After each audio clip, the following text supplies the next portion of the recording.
സംസ്ഥാന തലത്തിൽ തന്നെ ഏറെ ശ്രദ്ധിക്കപ്പെട്ട മാതൃകാപരമായ ഒരു ജലസംഭരണിയാണ് കറ്റട്ടിക്കുളം.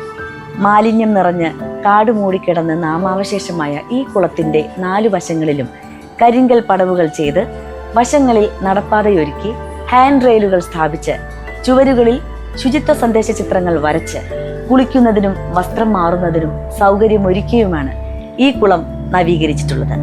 60-ൽ പരം പേർ ചേർന്ന ഒരു നീന്തൽ ക്ലബ്ബ് ദിവസവും രാവിലെ ഇവിടെ പരിശീലനം നടത്തുന്നുണ്ട്.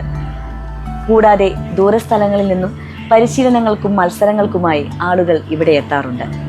ഇത് ഇന്ന് വെറും ഒരു കുളമല്ല, ഇവിടുത്തെ സാമാന്യ ജനത്തിന്റെ ജീവിതവുമായി ഇഴുകിച്ചേർന്ന ഒരു വ്യവസ്ഥയും സാംസ്കാരിക കേന്ദ്രവുമാണ്.